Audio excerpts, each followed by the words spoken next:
kenapa kita berat? Ya bisa jadi karena memang kita Tuhannya belum Allah. Buktinya ketinggalan sholat nggak pernah nangis, hilang duit baru nangis. Kenapa sih kalau misalnya cerita perselingkuhan aku lihat di TV ya, di media-media, kenapa kalau cerita perselingkuhan selalu yang salah perempuannya, laki-lakinya nggak pernah salah kok. Terus cenderung kenapa laki-lakinya diem, perempuannya yang disalahin. Jadi, tapi itu kalau misalnya perselingkuhan itu apa karena pria itu boleh menikah lebih dari 3 gitu? Tapi melalui aja dikenal Allah, maka nggak nemu gimana caranya untuk balas kebaikan Kak.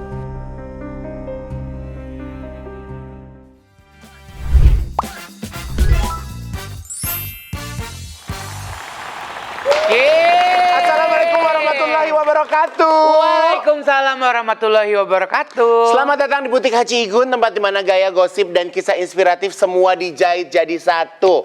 Masya Allah, tabarakallah, senang banget Butik Haji Igun, makin hari makin diminati. Amin. Cepet banget sekarang grafiknya ya. Kayak misalnya tayang gitu, Cut, kayaknya udah rame banget tuh. Orang pada nonton di mana sih, Pam? Makanya kadang-kadang nontonnya nobar lagi. Masa? Udah kayak gitu banyak yang lagi waiting, nunggu kita tayang. Iya, kemarin aku ngeliat tuh kayak misalnya kita tayang jam 7, jam 5 tuh orang justru pada ngumpul gitu ya, Pam ya. Bener. Nah, supaya nggak ketinggalan, kalian silakan untuk subscribe, like, dan juga komen ya di YouTube channel Comic 8 Revolution. Pam, udah sarapan belum? Belum, Kak. Kok belum? Sama nih, gue juga belum sarapan, Pam. Sarapan yuk. Oke, Mau? boleh. Mau dong, Kak. Nih. Aku minta ya. Iya kan, ini dia ada Dilan Sereal, Pam.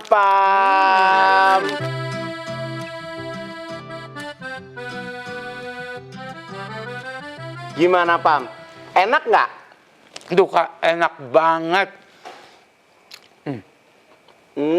Sampai repot di mulut lo ya, Pam. Jadi ini enak banget nih, Kak, sarapan Dilan. Ini sih bener-bener sarapan anti ribet. Kakak nggak mau ngasih tahu ke customer yang lain nih, Kak? Oh, mau dong. Justru Haji Igun mau ngingetin nih buat kalian semuanya.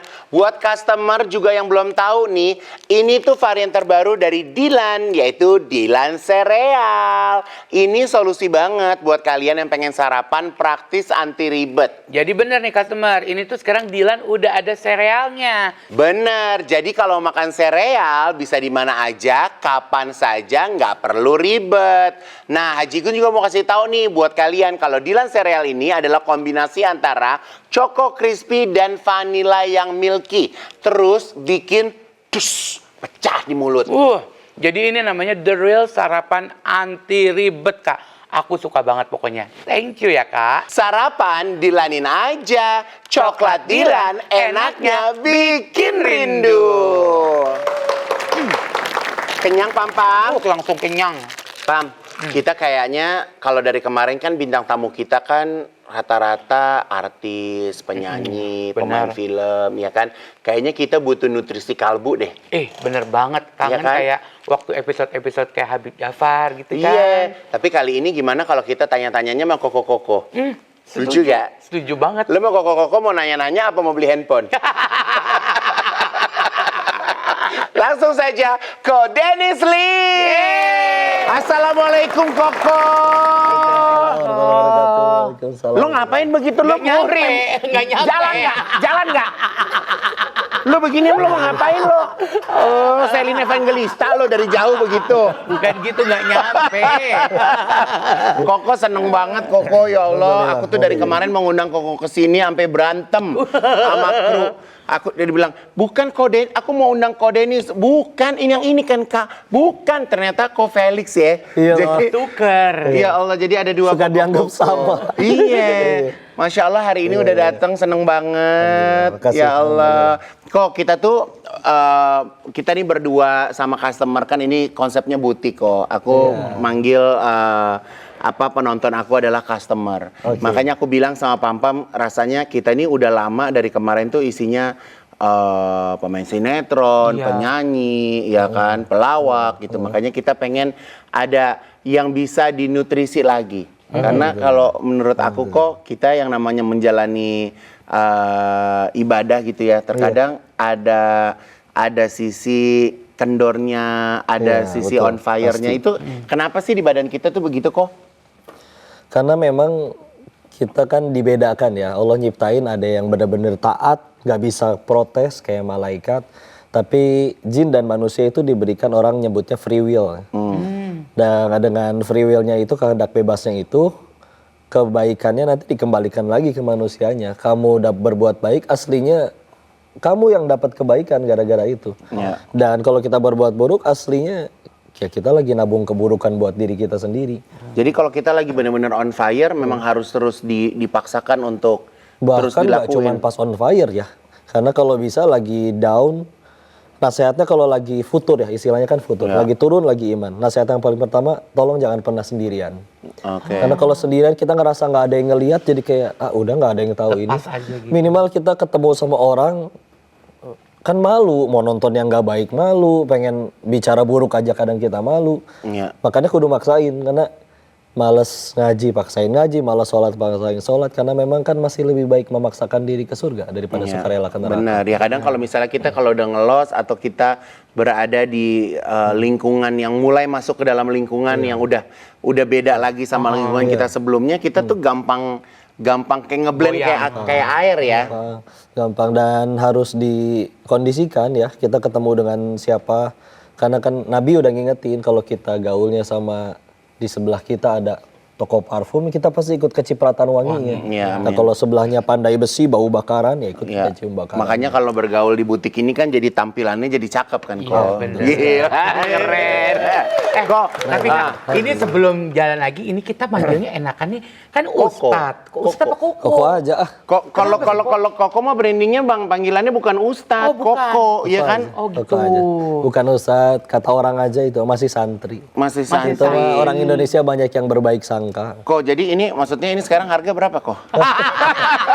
Nih, belum ada sekenannya kok. Belum ada sekenannya. Itu baru. Kok, mungkin ini Koko ceritanya kan udah sering di mana-mana bercerita ya, tapi kalau misalnya Igun sama Pampa mungkin sama customer aku kan belum pernah dengar gitu. Iya. Jadi kilas balik Koko sampai hari ini itu dulu Koko di mana kok? Iya, perbatasan Thailand sama Kamboja. Itu Koko ngapain kok? Bisnis judi online. Bisnis judi online. Iya. Lo kalau kayak gitu maksudnya Koko yang ngejudi apa Koko yang punya Oh, enggak tempat dong. orang pada ngejudi? Punya tempat, dan kita nggak cuma tempat, biar pasarnya lebih luas ya di online. Jadi pemain-pemain kita ya di Indonesia dulu. Oh, jadi sebelum rame di Indonesia orang pada judi online Koko udah basah duluan. paham dari zaman dahulu kalanya Orang tuh. baru mulai, saya udah andukan, udah beres, udah. Oh, sama kayak kakak. Iya bener, iya kayak Anwar. Kayak Anwar kita udah kelar, dia baru pakai mahkota. Mau kemana lo si Anwar? Iya kan? Kok, tapi waktu itu kehidupannya kayak apa kok? Nama ini memang kebanyakan di sekeliling Kamboja ya. Ya. Itu di sekeliling Kamboja itu, kalau yang tempat Koko perbatasan Thailand sama Kamboja. Oke. Provinsi Sakeo, kota Aranya Pratet. Orang nyebutnya Poipet. Poipet. di situ. Poipet. Itu kayak sebuah tempat yang mungkin cuma segede satu kecamatan. Oke. Karena sudah keluar border Thailand, tapi belum masuk border Kamboja. Jadi Oke, di tengah-tengah. di tengah-tengah, ha-ha. Dan itu sudah memang kayak dilokalisasi oleh pemerintah Kamboja khusus untuk industri seperti itu. Oke. Ya, jadi isinya resort-resort kasino. Pantai, itu pantai. Enggak, ini kan nggak ada pantai, soalnya di tengah-tengah daratan semua, Oke. Thailand sama Kamboja. Isinya kasino, dan mohon maaf tempat hiburan di sana cuma kasino sama tempat Prostitusi. dugem sih. Iya, dan prostitusi juga ada. Cuman benar-benar mall juga waktu itu belum ada. Kalau ada pun sekarang mungkin cuma kayak swalayan yang kayak tos serba gitu, Iya. tempat serba ada. Semua tukang ojeknya jualan narkoba. Dan di situ kayak terbagi beberapa kasta tanpa tertulis dan tanpa terlihat ya. Jadi kayak otomatis orang yang datang buka usaha kayak gituan di sana memang mereka pasti lebih berduit. Dan yang di bawah orang-orang Tinggal Kambojanya make. justru. Yang di bawahnya justru malah yang bleye-bleye yang tinggal. Iya, yang kayak mohon maaf ya, yang gotong-gotong berat-berat gitu, yang kerja-kerja yang kasar. Itu berapa tahun Koko dari situ? 3 tahun 1 bulan 10 hari. Sampai dihitungin kok. Karena Itu ingat tanggal dihitungin berangkat tuh dan pulangnya. karena seberat kondisi di situ sampai dihitungin atau gimana? Qadarullah masih ingat aja tanggalnya. Jadi kayak nggak tahu dari dulu kalau bicaranya angka atau kayak dulu di kelas sejarah ada tanggal-tanggal itu cepat aja ingatnya. Dan ingat aja berangkat tuh 5 Februari 2014, pulang 15 Maret 2017, kan tinggal dihitung. Langsung ketahuan. Kok tapi kalau misalnya Gun mau tahu nih, Koko itu berarti lahir di keluarga memang semuanya Islam. Apa koko Ayah mualaf? mualaf karena ikut ibu. Oke. Ayah keluarga ayah Chinese Tionghoa orang Hokkien. Ya. Aslinya dari Belitung. Ya. Yang masih lahir di Tiongkok sana kakek nenek ke atas. Heeh. Terus tahun 66 mereka pindah ke Bogor, ketemu mami di Bogor. Tahun 90 jadi nikah. Koko tuh memang udah Islam Iya, sebelum cuman- ke sana. betul. Cuman Islamnya kayak Igun kemarin Islam KTP doang kali ya. Belum menjalani. Belum menjalani. Karena apalagi tinggal sama nenek. So Iya. Popoh ya kita manggilnya. Iya, Beliau Buddha, Popo. kami makan babi. Dan Iya. TK sampai SMA saya sekolah Katolik, bisnisnya di Thailand. Ya. Jadi baru benar-benar belajar Islam ya pulang dari Thailand itu 2017. Apa yang membuat Koko di sana akhirnya wah apa yang gue lakuin ini kayaknya nggak sesuai sama isi hati gue lagi nih gitu. Semua pengen seneng ya. Dulu si bodoh ini mengiranya kayaknya seneng itu dari banyak duit. Ya. Ternyata orang pengen kaya kan alasannya satu, karena belum pernah kaya. Ya. Lebih tepatnya gitu. Ya. Jadi kalau judulnya dunia, kalau rangkumin ya. Kalau judulnya dunia, Kak Igun masih bisa bosen ternyata. Hari ini misalkan kita terima duit 100 juta, bagi sebagian orang kayaknya itu Udah adalah gede banget. gede banget, senang banget, luar biasa. Tapi tolong rasain terima duit 100 juta setiap hari bertahun-tahun. Iya, Demi Allah baal. bosan. Baal, nanti Iya. rasa. Kalau ada yang berkata, wah masa iya sih terima duit 100 juta bisa bosan? Berarti lu belum pernah sekaya itu, udah gitu. Iya, makanya aku tuh kalau orang mau ngasih 100 juta jangan kasih aja aku Dilan Serea. Ada. Iya kan? Masuk. Gitu. Ya udah dikasih Dilan 100 jutanya buat aku aja. Aku Nah, nggak punya. ini model-model orang yang belum pernah kaya nih kok. Iya kan? Kok, tapi berarti waktu di sana tuh Koko udah bener-bener kayak ya ibarat kata uang udah nggak ada harganya kok ya. Mudah sekali didapat karena bandar itu orang yang punya kebutuhan juga loh. Cuman Iya. kan dia mikir, ini juga pesan ya bagi semua orang yang ngira bisa kaya dengan main judi.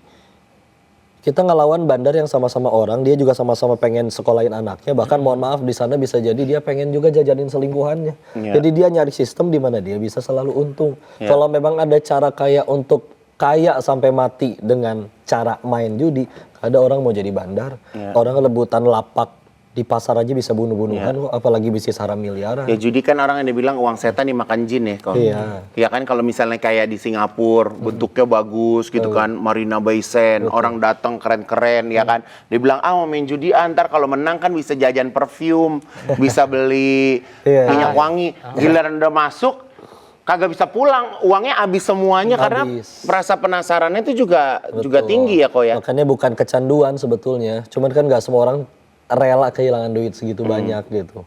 Kayak contoh hari ini menang nih 500, dari 500 jadi 20 juta. Kalau bulan depan dia main lagi kalah dia ngeles. Bulan lalu masih lebih banyak ininya menangnya. Kalah 500 taruhan 1 juta, kalah 1 juta taruhan 2 juta, kalah 4 juta tinggal taruhan 8 juta. Jadi kan selalu bisa ngebalik kan. Cuman masalahnya kan emang modal orangnya pada nggak terbatas. Ya. Kalau emang gaji dia cuma 4 juta gimana? Ya. Nah, kan pilihannya apa? Nahan lapar sampai bulan depan. Ya. Atau gue maksain nyari duit 8 juta nih. Karena dengan sekali menang duit gue balik. Ya. Akhirnya nyolong temennya, akhirnya pinjol, akhirnya nyuri gelang mamanya. Ya. Kalau udah nyolong ya udah keulang lagi sih. Ya ini yang terjadi mungkin yang menjadi permasalahan yang di sekitar kita saat ini kok. Betul. Jadi sebenarnya apa yang Koko rasain 5 tahun yang lalu, Koko sudah tinggalkan. Sekarang ini bangsa kita ini lagi benar-benar kelilit pinjol. Iya. Karena terus terang banyak banget kok dari sekitar aku juga orang yang misalnya siapa pinjol terus nelponin, ikut marah-marah ke kita, judi online gitu kan. Jadi sebenarnya cara keluar dari situ tuh gimana kok? Selain kita bayar utang ya. Iya. Satu memang harusnya ini sesuatu yang dari awal ya. Ya. Karena jangan terlibat lah kayak gitu. Kita punya Jangan masalah. memulai. Iya, kita punya masalah, oke. Cuman masalahnya kan datang atas seizin Allah. Ya. Berarti jalan keluarnya juga cuma bisa dari Allah. Dan kalau kita nyari jalan yang nggak sesuai dengan jalan yang Allah suka, pasti nambah banyak masalah. Ya. Jadi jangan sentuh sama sekali. Kalau udah kepalang kesentuh, satu sadari dulu ini pertolongan. Ya. Karena bisa jadi gara-gara kepahitan yang kita undang dosa kita itu jadi penggugur dosa. Ya, Karena contoh ya korupsi 10 orang ketangkap 1 dia beruntung. Dari 1 jadi kenal Allah. 2 di DP penggugur dosa. Karena bayangin nyolong tanpa pernah Kalau dihukum dia nggak sebelumnya. kalau dia nggak ketahuan nggak bakal berhentinya kok. Nggak akan berhenti. Terus dia jadi, aja ya dia kan. berhenti jadi maling. Dan bayangin kalau misalkan nyolong berhasil terus, maksiat berhasil terus, tanpa pernah dapat yang pahit-pahit di dunia, dibayarnya nanti semua setelah mati. Asli lebih repot. Iya lebih repot dan Lebih telat repot. banget. Lebih repot. Kenapa kita berat? Ya bisa jadi karena memang kita Tuhannya belum Allah. Iya. Buktinya ketinggalan sholat nggak pernah nangis, hilang duit baru nangis. Iya. Kita ilahnya masih duit. Iya. Makanya aku tuh karena cinta banget sama Allah, walaupun berat badan berat nggak ngerasa berat. Kayak Oke. berasanya ringan gitu. Iya, aku juga. Ngeles kan. Kok, tapi kalau buat Koko sendiri ya, Koko punya kenangan masa lalu yang begitu kelam gitu. Pas di saat Koko tuh mulai masuk ke sekarang yang kehidupan jauh lebih baik, apa triggernya waktu itu? Ya tadi satu ya, dunia itu bisa membosankan. Ya. Ketika bosan saya jenuh dan gelisah mikirnya, oh mungkin gue cuman kurang kaya. Gaul sama yang lebih kaya, nah itu baru benar-benar ngelihat orang-orang yang dibilang kayak gitu tuh. Duit setan dimakan jin tuh. Karena iya duit mereka banyak. Tapi mereka tuh bisa iri gitu ngelihat ibu yang lagi disuapin jeruk sama anaknya. Anaknya benar-benar berarti sampai tuangan bijinya aja udah standby di bawah mulut ibunya. Sini bu, saya buangin. Dia nunjuk anak gua nggak pernah tuh kayak begitu. Udah kita lagi di restoran bagus, dia lagi di warung tenda. Anak lu kan kuliah di London sama di Jerman, coba ngibur kan. Anak kurang ajar, ditelepon di reject, minta duit baru nelpon. Bini lu kan baru lu beliin mobil mewah mahal. Nih supir kirim foto dia baru berzina bawa berondong di situ. Jadi nggak ada yang pengen selamanya kayak gitu. Bahkan mohon maaf lagi mabok aja. Kadang kita ngobrol ya kalau habis Piala Dunia panen kan tuh. Dugem Piala Dunia ceritanya. taruhan dong tuh. Iya, kan orang banyak taruhan Judi bola, bola, kan, karena iya. lagi rame-ramenya bola kan. Karena itu biasanya panen, begitu panen kita party karena tempat hiburan cuma itu aja. Dalam keadaan mabuk kita kadang ngobrol 1 tahun lagi ngapain, buka 5 web judi lagi. Kalau 5 tahun lagi ngapain, mungkin kita udah bikin 1 gedung kasino baru lagi. Tapi kalau udah bicaranya 30-40 tahun ke depan sama kayak Gun jawabannya. Ya begitu-gitu Kita aja. pengen di rumah hangat, dikelilingi anak cucu yang berbakti, pada pinter-pinter, lucu-lucu juga olimpiade fisika menang lagi. Jadi kayak, indah duit gak ada masalah. Tapi ya kalau dia belum nikah kita suka ngeledek kan. Lu nikah juga belum nikah lah. Itu nikahin aja perempuan yang pada nggak pakai baju kiri kanan lu. Itu masih Yang habis mabuk aja. lu cobain tuh. Masih mabuk aja dia bisa ngomong, lu udah gila bukan? Masa gue jadiin yang kayak gini ibu dari anak-anak gua? Iya, Ya segelo-gelonya orang masih. Iya. Jadi kayak gitu. Nggak percaya. Pasti ada yang benar-benar puluhan tahun di dunia kayak begitu. Dan tetap happy ending. Nggak ketemu. Ini mana pendiri kasino ini? Mati HIV AIDS. Ini kemana pendiri kasino ini? Masih di penjara karena dikhianati anak buahnya. Ada nggak yang detik ini juga masih kaya? Ada sih ada, cuman anak-anaknya mati overdosis narkoba semua ya. Jadi pada agak gila. Dunia bisa membosankan. Yang ada di situ nggak pengen selamanya kayak begitu. Dan juga nggak ada yang berakhir bahagia, nggak ada yang happy ending. Jadi tahu nih, oh berarti gue harus berhenti. Karena semua orang juga ketika ditanya, tahu harus berhenti. Cuman kan nggak berani kan ninggalin duit sebanyak itu di Indonesia. Itu Gue mau Koko tinggalin? Mau nggak mau tinggalin. Ingat nggak Koko tinggalin berapa? Pilihannya dua, berhenti sendiri atau Allah paksa buat berhenti. Iya. Oke. Tapi kok, punten, ini Koko mulai mendalami si Islamnya ini setelah berhenti, Setelah berhenti. 2017 atau itu. Pas Gua berhenti dulu pulang nih. dulu ke Indonesia. Ya 2017. Itu pun takut kayak Gun. Gue mau pulang mau Berarti ngapain. lo kabur pulang itu? Enggak, izin karena kan Gue pulang kayak lu ngomong gini, gue ketemu keluarga gue ya ala gitu, tapi Koko nggak balik lagi. emang gue mau berhenti bro ke teman-teman yang di sana. Oh, Koko ngomong. Nah, itu apa sih? Wasiau tinggi lah. Ah, sih cuma orang.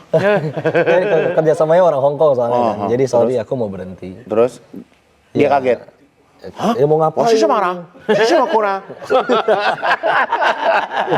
Ya Allah. Ya udah Koko. berhenti karena tapi awalnya takut dulu ya, gue mau ngapain di Indo, ninggalin duit segini banyak, lagi takut sama masalah rezeki. Pulang bener-bener Koko tinggalin semua itu. Masih bawa duit banyak sih, nanti ada ceritanya lagi tapi. Oh. Ya, tapi ketika takut soal rezeki itu di kasino, di tempat judi, nonton video, nonton YouTube belum nyari apa-apa, yang muncul video Agim tau. Oh iya? Iya, ngomongin janin. Janin kan dalam perut ibunya emang bisa apa? Kerja nggak bisa, sholat nggak bisa. Ya. Tapi ibunya makan apapun, makan dilan krim, Iya. makan apapun itu semua. Ampasnya dibuang, nutrisinya masuk ke plasenta ke bayi sampai dia tumbuh. Pertanyaannya kata AA, itu janin yang nyari rezeki atau rezeki yang datengin janin? Rezeki datengin janin.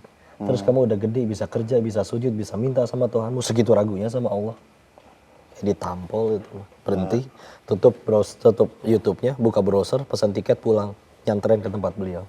Masya Allah. Langsung ketemu AA.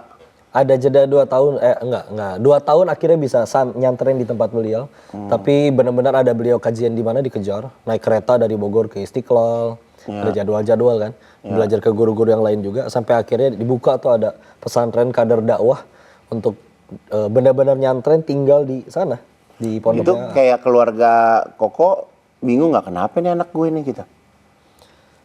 Bingung juga dan Tapi izin mereka dukung. waktu izin pasti dukung karena mereka tahu ya nggak mungkin kayak begitu, dan izin mohon maaf kalau mungkin sebagian kau udah pernah dicerita juga di beberapa tempat, orang Cina zaman dulu kan nyari duit nggak bisa sekolah kayak sekarang. Kak Igun pilihannya antara dagang atau ngaco sekalian. Ya. Jadi dulu Nih lu papi- masuk nih ngaco nih. Jadi papi dulu juga ya mohon maaf, sebelum akhirnya kasino itu pada lari ke online, papi punya kasino fisik di Bogor, punya gedung-gedungnya. Orang datang pada main bakarat. Berarti Koko tuh emang bakatnya dari papi. bakat lagi disebutnya. Iya kan, maksudnya ada bakatnya kan. Terus Koko ngerasa ini kurang nampol nih sama bapak gue pergilah ke sana. Gitu kan ceritanya. Tapi sekarang udah case close, bro. Udah. Iya kan? Itu masa lalu, biarlah Masya berlalu. Allah. Iya benar. Dan ada pembersihannya itu kayak. Iya. Jadi dulu pulang dengan perasaan positif. Karena kan bacain janji-janji Allah atau Nabi di hadis, di ayat-ayat terkait orang yang hijrah, yang Iya. tobat. Sambil masih ada sisa duit yang kadang suka ada yang nanya kan. Iya. Duit yang di mana, di sana gimana, dibalikin nggak atau udah dibuang nggak? Ya jujur, ya Allah saya nggak sanggup buangnya. Mungkin kata Allahnya juga, cenah mau tobat, masa sisa uang haramnya nggak dibuang. Aduh nggak bisa ya Allah. Akhirnya dikemanain? Akhirnya banyak ditolong orang sama Allah, dikirim banyak penolong, yaitu tukang tipu datang semua. Oh ya? Temen dari kecil, lu berhenti yang di Thailand, pas banget. Lu kan pasti harus bisnis dong di Indo. Kan? Ini proposal, kita temen dari lama, lu tinggal taruh duit segini, tiap bulan keuntungan lu segini. Menguntungkan bukan? Apa ini jawaban dari hijrah dan tobat gua ya? Setelah Transfer sama ditransfer Koko. dari hari itu sampai ini nggak kelihatan lagi batang hidung. Yang sama-sama jujur aja, bangkrut, dibikin nggak laku dagangan. Akhirnya sampai benar-benar habis, sampai di Dago tuh Car Free Day jualan kaos kaki duduk di trotoar. Koko? Terus akhirnya pandemi, lowongan yang paling banyak waktu pandemi adalah kurir ekspedisi, naik motor nganter-nganterin paket, kang paket. Jadi kurir di JNT waktu itu, nganterin paket. Parah, ngambek. Ngapain bebeakan kieu, mendingan gue balik lagi ke Thailand. Tapi akhirnya nyampe di satu titik pemikiran gue, iya ya ini kan pertolongan, sisa uang haramnya jadi nggak ada yang kemakan. Iya. Buang sendiri nggak sanggup. Iya. Ya udah ditolong. Hilang. Cuman kenapa waktu itu saya ngambek? Ya Tuhannya duit tadi. Buktinya ketinggalan sholat, nggak ngambek, hilang duit baru ngambek. Tapi itu masuk dalam cobaan hijrah gak sih kok? Kayak misalnya Nah, di dulu, saat cobaan itu tergantung sudut pandang loh.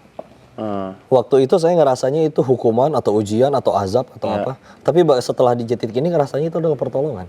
ya. Tergantung kita lihatnya. Tergantung, iya kayak ibarat Tapi kan pada waktu itu Koko ngerasa berat dong. Maksudnya, ya Allah, kenapa di saat aku balik kembali kepadamu, Allah kasih ujian sebegini beratnya. Waktu lagi zaman maksiat, nggak ada ujian. iya, duit gampang banget. Ada sih ujiannya. Kayak contoh pengeluaran yang tidak disangka-sangka yang nggak jelas juga kan ada. Misalkan contoh ya, adik belajar nyetir nabrak, tahu-tahu harus gantiin. Jadi sekarang jadi pengeluaran nggak jelas yang diundang karena dosa, dan mudah-mudahan semua dosanya udah berhenti ya.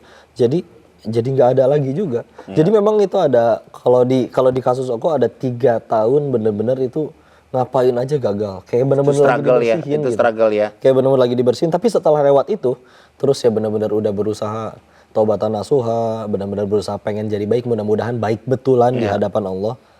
Itu otomatis kayak yang tahu-tahu, oh ini ada rezeki dari mana? Iya saya pakai foto Koko untuk jualan travel umroh misalkan. Jalan, Jadi udah sekaligus nanti ini silakan berangkat gratis, dan ini juga ada rezeki karena saya udah berazam karena udah gunain foto Koko untuk jual ini. Ujuk-ujuk dapat duit. Jadi kayak udah dibalikin pembersihan aja itu mah. Jadi pas kemarin Koko balik ke Indo tuh justru Koko nggak ada di rumah tuh.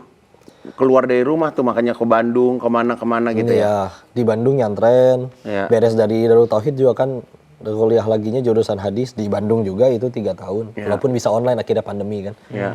Jadi baru benar-benar tinggal di Indonesia, di Bogor lagi ya, itu di 2020. Ya. Kok tapi kan kayak misalnya kayak contoh ya kok, maksudnya aku juga punya cerita-cerita masa lalu juga gitu. Tapi di saat aku kembali kepada Allah kan aku tetap ada profesiku gitu. Iya. Nah, apa yang membuat Koko akhirnya pengen kembali ke masyarakat gitu, maksudnya berdakwah gitu. Maksudnya kan Koko bisa bisnis, bisa apa gitu. Apa yang membuat Koko pada waktu itu tuh, udah deh gue mau dakwah aja deh gitu, lillahi ta'ala gitu. Satu, ada permintaan dari guru. Itu juga diminta nyampein apa, nyampein aja. Kita nggak pernah disuruh ngubah orang. Orang jadi baik setelah dengar nasihat kita, Allah yang ngubah, kita nggak usah ngaku-ngaku. Orang nggak jadi baik setelah dengerin kita, selagi niat kita benar tetap jadi pahala di sisi Allah, nggak ada ruginya. Dua, untuk rem, Ivan. Karena yang lama masih ngajak-ngajak jelas ya. Tapi kalau misalkan siangnya kita duduknya di pengajian, malamnya masa maksiat lagi. Jadi kan seenggaknya serius gue jadi manusia semunafik gitu. Kita aja nggak suka sama orang munafik. Maksudnya kita biarin diri kita jadi manusia kayak gitu. Jadi punya remnya lebih, tuasnya lebih kenceng kan. Yang ketiga, ya ingat dosa aja sih. Kadang suka ketika lagi capek mikir gitu, ya Allah, ini orang-orang pada bisa ke surga nggak ya? Meskipun mungkin sholatnya telat. Terus ngejawab lagi pakai diri sendiri. Bisa kayaknya. Kenapa? Karena mereka semua nggak punya dosa sebanyak saya. Ini dengan dosa sebanyak itu harusnya pantas Allah matikan. Tapi bukannya Allah matiin malah diizinin. Bisa ngaji, ketemu para guru, bisa belajar, ketemu orang-orang baik, ketemu apapun yang sekarang sedang dimiliki. Terus kita masa nggak mau belajar lebih banyak, berdakwah lebih banyak, menyebar kebaikan lebih banyak, segitu nggak tahu dirinya kita sama Allah. Jadi kadang kalau mungkin ada yang lain berdakwah untuk para pahala, mungkin mah mereka layak. Koko mah diizinin buat jadi penggugur dosa yang lama juga udah alhamdulillah banget. Udah tobat juga, nggak tahu Kak Ivan. Emangnya kita tahu? Emangnya selama ini kita tobat dapat SMS selamat tobat Anda telah diterima kan? Enggak. Dan tapi yang bersyukurnya kita tuh masih diberikan kesempatan di saat kita masih sehat ya kok. Sehat. Kita masih sehat, kita masih muda, Masya Allah, kita masih bisa melakukan banyak kebaikan gitu. Kalau coba kalau misalnya Allah kasih skenario kita tobatnya udah aki-aki, udah nini-nini, udah telat, ya kan, udah ibarat kata mau bangun aja susah, ya kan, asam urat udah nyebar. Makan pink asam urat, makan sedang kolesterol. Tapi sekarang selama Koko berdakwah nih, apa sih yang paling apa namanya, apa kok kalau misalnya itu kok istilahnya kok orang-orang yang datang ke kajian apa istilahnya namanya jamaah. Jamaah Koko tuh paling seneng kalau ngobrol sama Koko tentang apa? Apa yang paling apa aja seneng kayaknya. Apa yang paling kalau ini kok perselingkuhan dibahas juga gak? Bahas. Rumah tangga. Aku pengen tanya boleh gak kok? Boleh silakan. Kenapa sih kalau misalnya cerita perselingkuhan aku lihat di TV ya di media-media, kenapa kalau cerita perselingkuhan selalu yang salah perempuannya? Laki-lakinya nggak pernah salah kok. Terus cenderung kenapa laki-lakinya diem, perempuannya yang disalahin? Nih gue cerita tentang elu, jadi lu tenang aja. Lu tenang aja. Kaget gue. Iya tapi ini semoga ada jawaban ya, karena maksudnya setiap perselingkuhan, kenapa yang disalahin perempuannya? Banyak media-media yang akhirnya nge-upnya perempuannya gitu. Iya, kenapa laki-lakinya nggak disalahin kok? Satu, media mah tergantung jualannya, apa yang rame. Kita tahu ya, kadang ketika ada yang berkata, oh sekarang banyak perselingkuhan, Koko berani jawab, enggak, banyak kadang nggak selingkuh. Cuman berita nggak selingkuh kan nggak bisa dijual. Yang bisa dijual yang mana? Yang heboh, udah. Mereka nggak peduli nih orang mau hancur jatuhnya kayak gimana, selagi gue bisa dapat target nih jualan berita, beres. Dan dua, karena memang kita masih banyak salah fokus. Aslinya setiap masalah itu, kalau kita salah fokus pasti stres. Contoh, terjadi perselingkuhan. Terserah siapa aja yang salah, mau cewek yang selingkuh atau suami yang selingkuh. Kalau yang dipikirin gara-gara selingkuh itu adalah kontrak sinetron diputus, endorsan sepi, followers kabur, pasti stres. Terus siapa dong yang dipikirin? Gimana caranya gara-gara kejadian ini, aku jadi diampunin Allah. Anggaplah dia punya duit, bisa nyewa pengacara mahal, nama kembali bersih, netizen kembali cinta. Belum tobat di hadapan Allah, mau kabur kemana? Anggaplah netizen masih mencaci, tapi malamnya udah tobatan nasuha, nangis, ampun ya Allah saya nggak pengen jadi orang seperti ini, terus pengen jadi orang baik, pengen engkau ridho. Allah sudah ampuni, satu dunia mencaci, siapa yang bisa nyelakain kalau Allah sudah ampuni? Kita kadang masih ngelihatnya, Dunia gimana cara orang ngomongnya, gimana cara dia packagingnya, nanti ada yang kemakan sama orang yang playing victim dan lain-lain. Yang di public figure kan dianya masih salah fokus, nggak rasa bahagia itu dengan dunia dan popularitasnya. Yang nontonnya juga, ya inilah yang bikin Koko jadi pengennya ke dakwah itu karena memang Bismillah ya orang sembuh dari masalah-masa lalu, oke ada yang sembuh dengan ketemu psikolog atau psikiater, tapi nggak semua punya biaya loh. Tapi dengan dakwah kan suatu saat akhirnya hidayah masuk, Allah bukakan, ada yang tobat dengan sendirinya gitu, Bismillah. Karena aslinya nanti juga ujung-ujungnya kayak kata Kak Ivan, capek, nggak ada orang pengen jadi playboy seumur hidup. Nanti wanita mudanya udah nggak mau kitanya udah kisut. Kan nggak mungkin kan. Jadi pilihannya antara berhenti sekarang atau Allah paksa berhenti. Jadi Tapi itu kalau misalnya perselingkuhan itu apa karena pria itu boleh menikah lebih dari 3 gitu? itu Jadi cowoknya diem aja gitu. Ya nggak apa-apa gitu kan, gue itu cowok. juga mesti gitu. dilurusin ya Kak Iwan ya. Ya, Aslinya ayat poligami itu turun ya, untuk tujuan membatasi. ya. Karena di zaman itu ya nikah bisa lebih dari ada yang belasan istilahnya Oh, di zaman justru itu buat membatasi kok. Iya. Buat ngerem gitu buat ibaratnya. ngerem. Karena kayak contoh di riwayat Imam At-Tirmizi ada sahabat masuk Islam. Terus dia dalam keadaan istrinya 10. Oleh Nabi disuruh ceraiin 6. Gitu. Kebanyakan. Dan jangan lupakan dong. Kita udah lihat ya, bahkan kumpulkan semua kitab suci, hanya Al-Qur'an lah yang menuliskan nikahilah satu saja. Memang ayatnya An-Nisa ayat 3 tulisannya nikahilah 2, 3, 4. Ya. Tapi jika engkau tidak tidak sanggup berlaku adil, maka nikahilah satu saja. Terus jangan lupa ada ayat 129-nya. Ya. Dan sungguh jika engkau ingin berperilaku adil, engkau tidak akan sanggup meskipun engkau pengen. Ya. Ada penegasan. Makanya kadang ya kita bicara sunnah tuh jangan, ini nih para orang-orang berkedok agama ini memang kudu diinin. Punten ya. Oh ini nikah sunnah. Tak dulu bahwa sunnah Nabi itu banyak. Ya. Tahajudnya sampai kakinya bengkak, duhanya kayak gimana. Lu sholat aja bolong-bolong apalagi yang sunnah. Terus giliran nikah pengen nambah terus. Sunnah yang mana yang pengen lu ikutin. Ya. Sedangkan satu ayat ada lanjutannya. Ada lanjutannya gitu ya, Ko ya? Satu ayat aja, yang pendek aja, itu tafsirnya bisa berlembar-lembar. Ya. Terus kita ambil seenaknya, sepotong-potongnya. Ya. Nggak bisa agama pakai hawa nafsu. Ya. Agama harus jadi tuntutan, jadi tuntunan. Aku soalnya sering pernah dengar juga kayak misalnya ada orang menikah. Ya kalau aku sih kalau nikah sih nggak cinta kayak Gun. Ya karena Allah aja gitu. Jadi Iya. menambah istri itu bukannya pakai cinta, merayakan kebahagiaan dengan istri itu tanpa cinta. Tapi ya karena Allah aja gitu. Jadi kayak itu gimana tuh kok? Gini ya, nah cinta itu boleh loh. Dan kita kan manusia gitu ya. Dan tapi masalahnya kalau kita cintanya nggak karena Allah itu nggak langgeng. Kayak contoh cintanya karena duitnya habis terus udahan gitu. Cintanya karena jabatannya, belum 5 tahun udah ketangkap KPK berarti udahan gitu. Tapi kalau cintanya karena Allah, kalau cintanya karena Allah kan akhirnya jadi betul kan. Akhirnya mau dia baik, mau dia buruk, kebaikannya jadi pahala bagiku, kekurangannya menjadi penggugur dosa bagiku. Maka apapun yang terjadi denganmu, wahai istriku, maka kamu cuma mendekatkan aku ke surganya Allah. Itu harusnya jadi seperti itu. Nah kalau dia berkata, aku cintanya karena Allah, yakin, bisa buktiin. Ya. Masalahnya, ya dia nanti akan membuktikan omongannya sendiri. Ya. Nah ketika akhirnya bicaranya karena Allah, masalahnya Nabi juga udah ngingetin bahwa kamu memilih wanita itu dari 4 hal. 1, boleh lihat dari hartanya, tapi ini yang kriteria paling bawah. 2, dari nasabnya.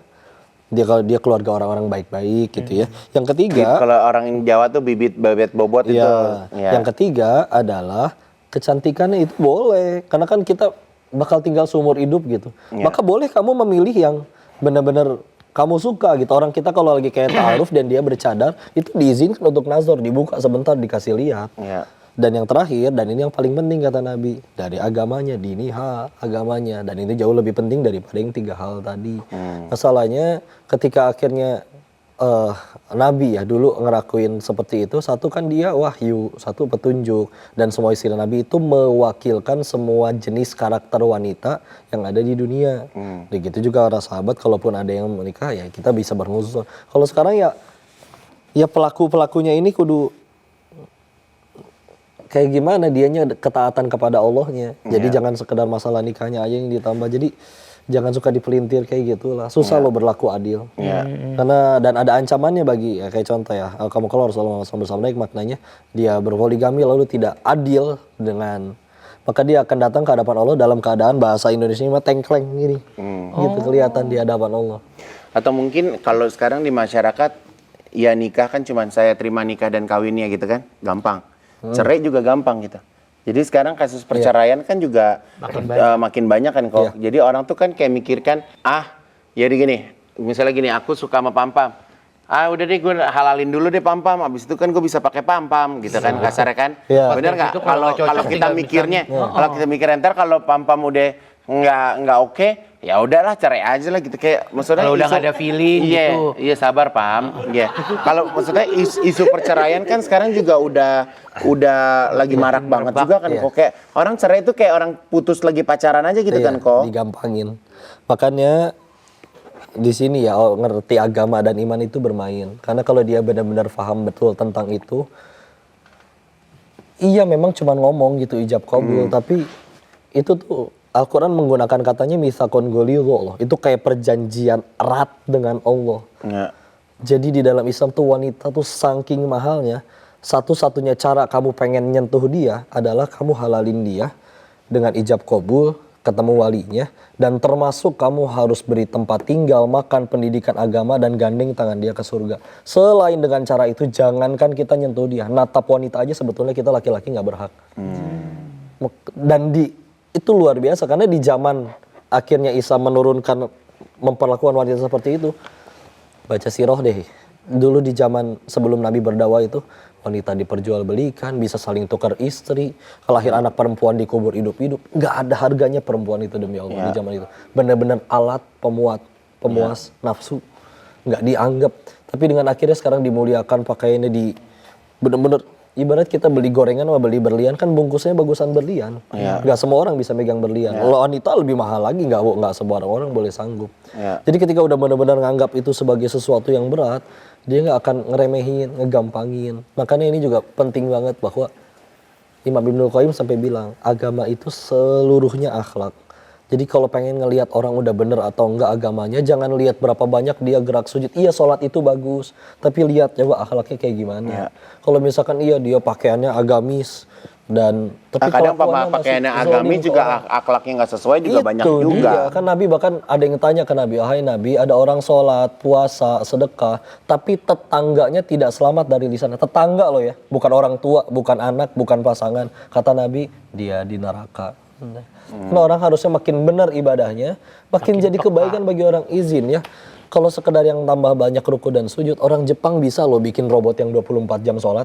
Iya. Tapi dia ngelihat orang belum tentu ketabrak, sholat. dia nggak akan nolong. Iya, Ya nggak? Karena robot ya nggak. Iya. Sedangkan kita nggak pernah disuruh sholat 24 jam, Ivan.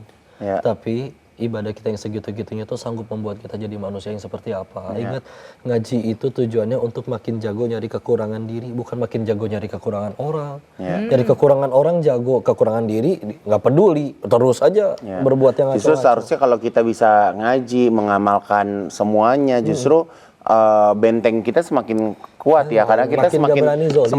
semakin tahu larangan-larangannya ya. Kok kenal orang-orang yang karena akhirnya masuk circle kayak gitu ya, ngaji gitu ya. Ada orang-orang yang misalkan kayak kita lagi karya wisata atau kayak Rihlah, dia datang ke kamar mandi, dia nggak bawa odol, sikat giginya ada, dia bisa keluar lagi loh. Maaf ini ada odol punya siapa, saya boleh minta nggak seujung kuku aja. Punya saya, pakai aja. Oh kalau orang mah biasa mengambil aja gitu ya, dia kan pakai dia keluar juga ya. ditanya, Ya Allah, Insya Allah. Pak, kenapa nggak pakai dulu, itu cuman odol, nanti keluar tinggal minta.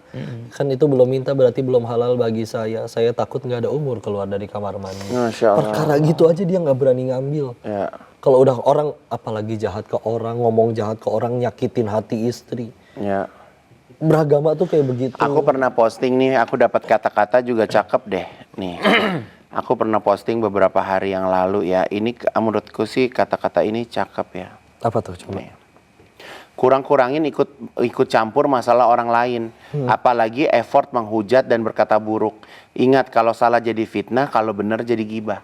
Iya. Tuh. Jadi terkadang nih zaman sekarang orang tuh lebih sibuk untuk bisa ngurusin permasalahan orang lain Iya. daripada mengurusi dirinya sendiri. Iya. Kita Sampai lupa. kadang lupa.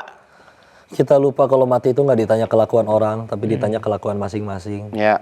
Jadi ya aslinya yang ingat ya teman-teman, yang paling bahaya dari diri kita tuh bukan julitan orang, bukan siriknya orang, tapi justru dosa kita sendiri.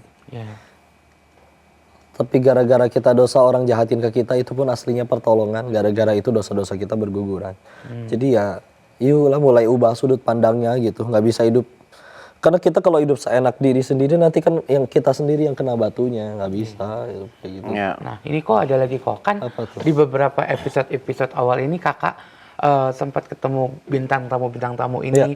Terus kakak kenal deket lama, kakak sering banget minta maaf sama bintang tamu itu karena kakak ngerasa kayak gue sekarang mempersiapkan kematian. Iya. Ya kak ya.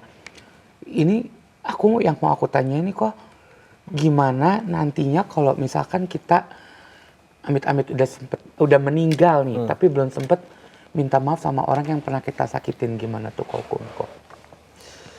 Kata Nabi Rasulullah SAW bersabda yang maknanya akan ada hari di mana tidak laku lagi dinar dan dirham. Semua harta kita udah nggak laku, yaitu nanti di alam setelah kematian. Lalu yang benar-benar jadi pegangan kita cuma amal soleh kita. Nanti akan datang menuntut keadilan. Di situ keadilan ditegakkan sebenar-benarnya. Maka nanti akan datang orang dan ketika dia minta kebalasan gara-gara dia pernah dizolim sama kita, maka pahala kita digunakan untuk bayar dia. Dan kalau misalkan pahala kita udah habis, dosa dia kita yang angkut. Maka bayangin kalau misalkan baru satu orang aja udah bikin kita bangkrut, muflis kata Nabi, nengok di belakang ternyata antriannya masih sekian banyak. Kadang-kadang kalau kepikiran, ya Allah kalau ada yang mohon maaf diamanahi kepemimpinan ngurus jutaan rakyat Indonesia terus dengan sengaja zolim hanya untuk perutnya, itu gimana dia tanggung jawabnya. Makanya dengan aslinya mikir kayak gini aja itu udah hati yang masih hidup, kita berbuat baik apapun yang bisa kita lakukan. Kalau orangnya masih ada, inilah dia ya, Imam Nawawi itu ngingetin kita dosa sama Allah tuh sujud Allah pasti ngampunin, bismillah. Tapi dosa ke orang dia nggak ridho, itu akan dituntut benar-benar di sana.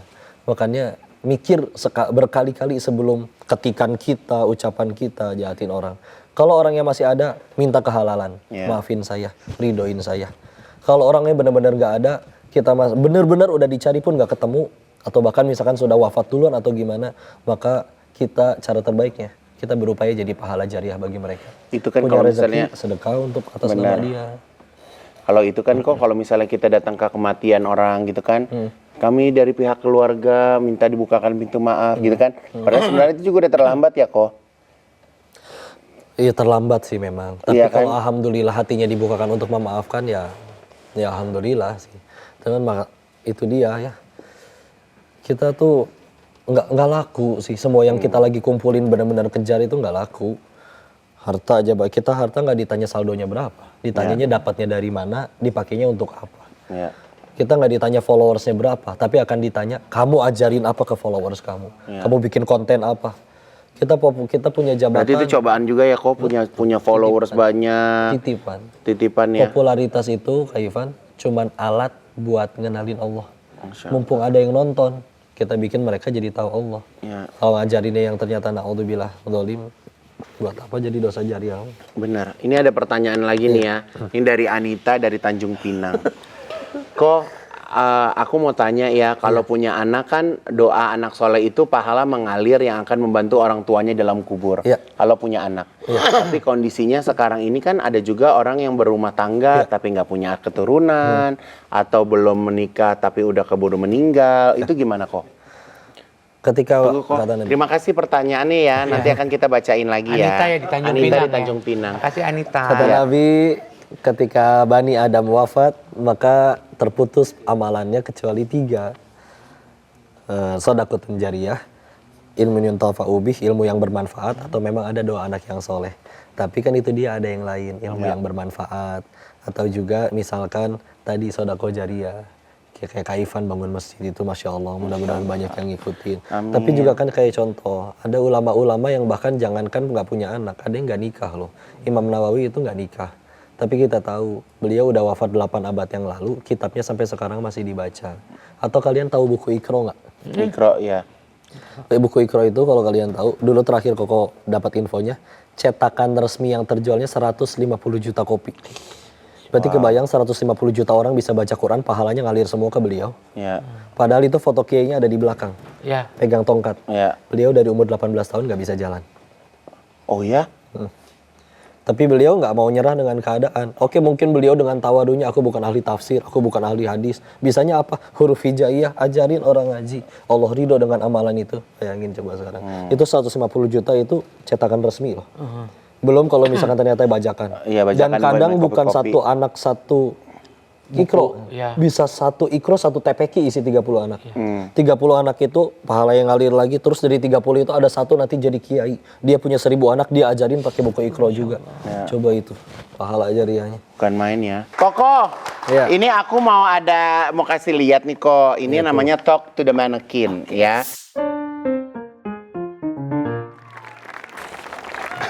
Udah siap kok? Udah siap ya? Udah siap ya? Iya. Ini dilayu. Iya saha kok. itu. Itu koko yang lama itu ya Allah. Ini masih koko yang lama, ini umur berapa masih kok? pirang pula. Ini umur berapa kok? Ini kayaknya itu masih ada amah ya, itu popoh itu di sebelah. Ini masih koko ke Thailand itu umur 22, 23. Oke. Iya, dan kau mulai pirang itu di 21, 22. Nah. Ya ini menjelang. Persiapan. Jadi ini jadi ceritanya Koko tuh waktu ke berangkat itu dari abis lulus SMA. Enggak, udah lulus. Udah kuliah. lulus ya? Lulus kuliah. Nah ini masih lagi, ini di Bogor nih keren banget nih kok rambut gini dulu kok. Pada zamannya itu. Pada zamannya gila Itu banget ya kok. Waktu itu ada dramanya Lee Min Ho, City Hunter. City Hunter. Oh, Ya Allah. mungkin juga. Si Mami yang nonton. Jadi Koko kalau misalnya ngelihat Ko Denis yang dulu, Kalungnya aja kalung Buddha itu. Astagfirullah. apa yang Koko mau sampein buat Denis yang ABG? Silakan belajar ya. Dunia ini kita diberi kebebasan sebebas-bebasnya. Dan nggak ada pelajaran yang lebih baik selain yang kalau Allah sendiri yang ngajarin. Orang nyebutnya dari pengalaman, orang nyebutnya dari kepahitan. Tapi yang paling beruntung dari itu semua justru bukan yang dapat segala-galanya, tapi yang bikin dia jadi tambah dekat kepada Allah. Izin kalau ini bicara istilahnya seolah orang dari masa depan berbicara ke dirinya yang masih lama. Berbuat sesuatu itu jangan cari apa yang kamu suka, tapi tanya mana yang Allah suka. Dan kalau pengen lebih bahagia lagi, jangan bertanya apa aku sudah bahagia, tapi bertanya sudah berapa orang yang kubahagiakan. Kamu mungkin akan berpendapat, udah hidup tuh nggak peduli orang susah, orang sulit. Yang penting aku seneng, yang penting aku bahagia. Semua orang bisa hidup kayak gitu, tapi ketahuilah nggak ada satupun yang berhasil hidup kayak gitu terus berhasil keluar dengan selamat.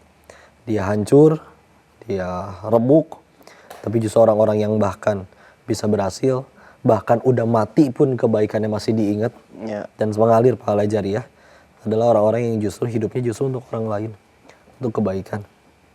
Dan bukalah mata bahwa ternyata tempat kita sekarang lagi hidup ini bukan tempat tinggal tapi tempat meninggal. Bukan berarti nggak boleh bahagia di sini, bukan. Tapi Allah memang udah nyediain tempat bahagia sesungguhnya nanti setelah mati di surganya Allah. Kalau pengen sibuk bertanya, jangan sibuk aku bahagia atau enggak, tapi sibuk kita mati kemana? Ke surga atau enggak? Jadi sibuklah hidup untuk itu. Silakan pelajari sebanyak-banyaknya. Kalau kau menyesali, kamu juga akan menyesali apa yang kamu lakukan nanti di Thailand. Tapi kalau kamu bisa mengambil pelajaran dan jadikan itu jalan kamu tambah dekat dengan penciptamu, semoga tidak ada yang sia-sia. Aja lah. Dulu panggilannya siapa kok? Masih sama Koko juga. Panggil model dulu Koko Denis. Karena anak Koko tuh pertama berapa bersaudara sih? 4 dan anak pertama. Oh. Dan papi itu bungsu dan anak kesayangan. Jadi cucu dari anak kesayangan. Ya. Jadi tinggal lama dampingin nenek opo. Oke, Koko Denis si paling poni ya. Mungkin mau nyimpen, Koko masih punya fotonya. Masih sama gak sih? Pakai kamera depan tuh kok fotonya kok. La haula wala quwata illa billah. Kalau ngobrol sama Atu kayak nggak bisa sebentar ya. Padahal beliau ngomongnya selalu sedikit. Ya, Tapi itulah hikmah ya. ya.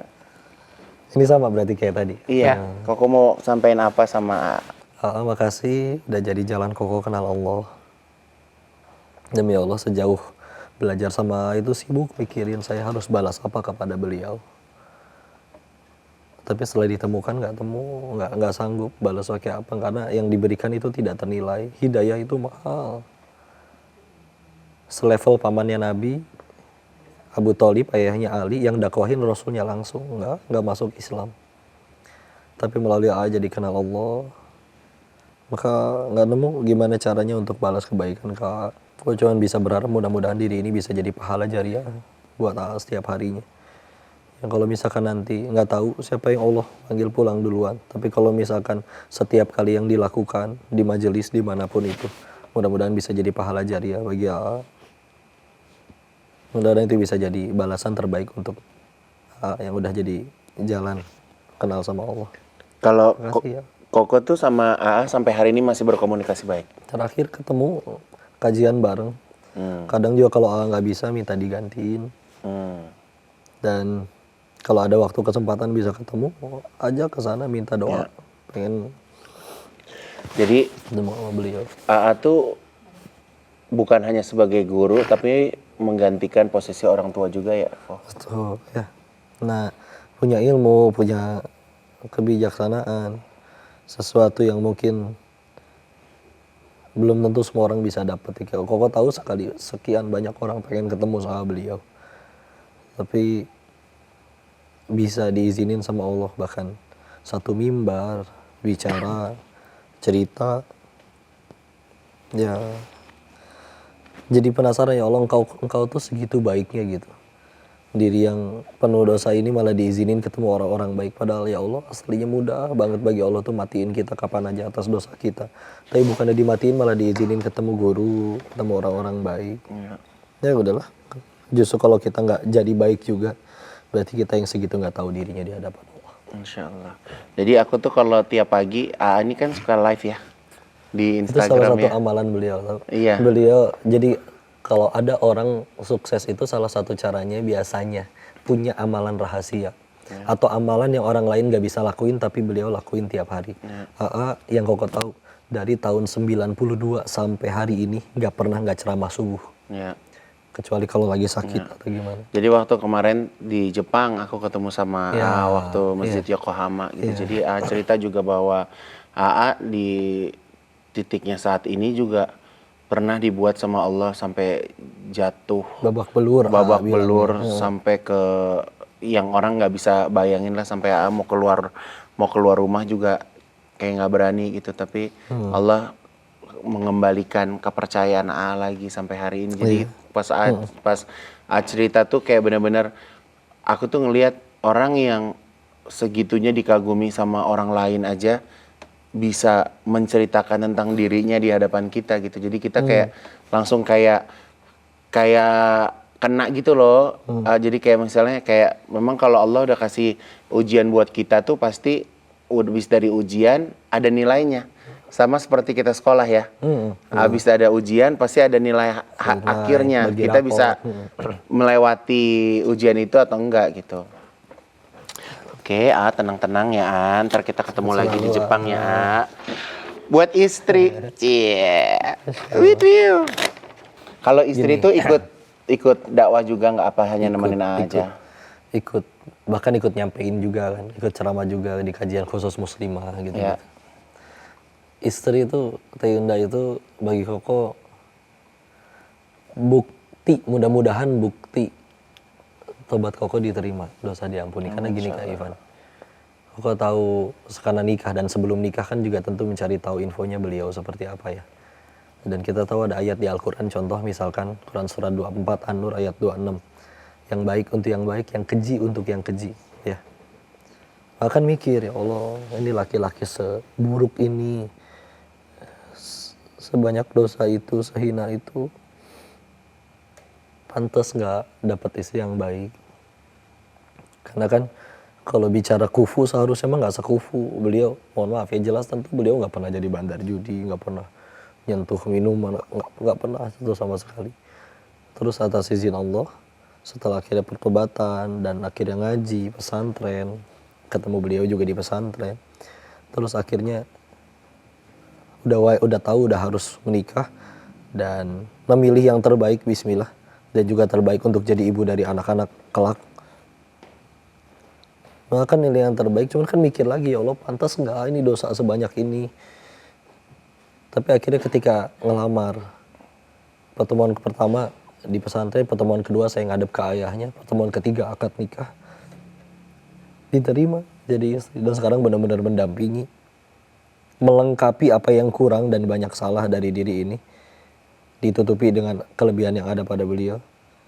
ya udahlah balik lagi bukti kebaikannya Allah. Karena Tapi waktu awal Koko pernikahan, Koko pernah sampein itu ke istri. di hadapan keluarga. Ketika harus ta'aruf ya, waktu nazar ngadep ke orang tuanya, itu kan ditanya, ya cerita dulu latar belakangnya seperti apa. Koko Ya ceritain udah, nothing semuanya. tulus. Ya terlahir di keluarga Tionghoa, kehidupannya seperti masalah seperti ini, dan sekarang seperti ini. Kalau memang Allah jodohkan, mudah bagi Allah membolak-balikan hati keluarga atau siapapun itu. Ya. Tapi kalau misalkan tidak, ya udah. Kalau misalnya ternyata dia tidak terima waktu itu, keluarganya tidak terima juga, ya udah berarti Koko nggak sederhana. paksain. Berarti sederhana. Aku belum baik, tugasku adalah menjadi baik bukan di hadapan dia, tapi di hadapan Allah. Ya, tapi Allah mudahin. Allah Sampai mudahin. hari ini tuh. Ini Koko tuh anaknya kembar. Kembar. Ya Allah, kok tapi nggak Cina ya kok? Hah? Iya, gen Teyundanya lebih kuat, lebih mirip kuat ya? Teyunda Oh, Cina bisa hilang juga ya kok? Entahlah nih. Ini siapa kok namanya kok? Yang kiri Muhammad, Aha. yang kanan Ibrahim. Sekarang usianya berapa? 2 hari lagi tepat 9 bulan. 9 bulan, Masya 2 hari lagi. Allah. 2 hari lagi dari syuting ini ya. Jadi kalau misalnya Koko tuh sebisa mungkin kalau ninggalin rumah, cepat pulang. Iya. Ketemu sebisa sama mungkin. anak-anak. Udah, iya tambah banyak yang dikangenin ya. Ya. Walaupun justru kita ini juga pesan ya bagi semua suami bahwa anak-anak perlu kehadiran kita, cuman yang juga benar-benar diperlukan adalah ke istri itu lagi tadi balik lagi sih. Karena kadang ketika istri ngelihat keluarga datang rame semua ngerumunin bayinya, dia ditinggalin di pojokan sendirian. Kita jadi nggak diperhatiin. Maka, ya Allah, perhatikan, lebih penting hati. Karena ya jantungnya rumah tuh nyonya di rumah. Ketika dia bahagia, satu rumah tuh hangat loh. Iya. Tapi kalau misalkan dia tidak bahagia, satu rumah bisa Bisa berasa ya. berasa. Ya Allah. Dan ini adalah buah dari kami. Mudah-mudahan ini jadi jalan tambah banyak syukur, tambah dekat sama Allah. Dan mudah-mudahan bisa jadi pahala jariah bagi kami. Mohon doakan mudah-mudahan bisa menjadi suami yang baik bagi Teyunda, bisa jadi ayah yang baik bagi mereka, dan lebih khusus juga anak yang baik bagi orang tua kami. Amin. Ya udah gitu aja lah, Jadi laki-laki mah makin kesini. Jadi ini hidupnya si udah kembar sekarang udah lagi kuliah di ITB. Oh, belum. Baru 9 bulan. Koko, kita punya bingkisan loh buat Nih. Koko. Tapi bingkisan ini bukan sembarang bingkisan. Jadi bingkisan ini adalah kado ulang tahun buat Koko. Koko hari ini ulang tahun kan? Iya. Mau nyanyiin happy birthday to you takut salah gitu ya. Mending jangan kan, enggak kan. Wong sesai, wong hai wo. Cuni. Koko, ini ada kenang-kenangan dari Dilan Sereal, ya kan. Koko kan sering berpergian tanpa ingat waktu. Berangkat pagi-pagi buta, makan repot. Ini Koko tinggal sarapan di mana aja, kapanpun aja Koko bisa ya. Koko, terima kasih udah sharing ke kita. Insya Allah aku sih berharap bahwa episode ini ada yang bisa diambil. Amin. Ada yang bermanfaat buat kehidupan kita semuanya. Kalau perlu gitu. kita bikin lah nanti Ramadan. Ramadan, benar. Ya, Ramadan kita bakal tayang setiap hari, setiap sahur. Oke. Jadi kita sahur akan di studio.